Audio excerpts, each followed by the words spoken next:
വീട്ടില് ഫ്രൂട്ട്സ് ഒക്കെ വാങ്ങിച്ച് കഴിഞ്ഞിട്ടുണ്ടെങ്കിൽ അതിന്റെ കുരു എടുത്ത് നടുന്ന ഒരു പരിപാടി അമ്മയ്ക്കുണ്ട് ട്ടോ. അങ്ങനെ നട്ടുണ്ടായതാണ് ഈ സീതപ്പഴം. നമ്മുടെ പുലാസന്റെ തൊട്ടടുത്തായിട്ട് തന്നെയാണ് ട്ടോ ഇത് നിൽക്കുന്നത്.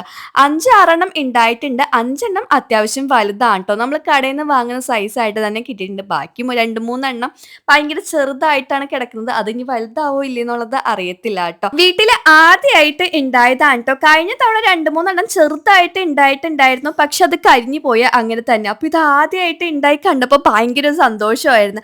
അല്ലെങ്കിൽ നമ്മളെ വീട്ടിൽ എന്തെങ്കിലും നട്ട് വളർത്തി അതിൽ ഇതുപോലെ ഫ്രൂട്ട്സ് ഒക്കെ ഉണ്ടായി കാണുമ്പോൾ ഭയങ്കര സന്തോഷമല്ലേ നമുക്ക്. അതുപോലെ തന്നെയായിരുന്നു കേട്ടോ.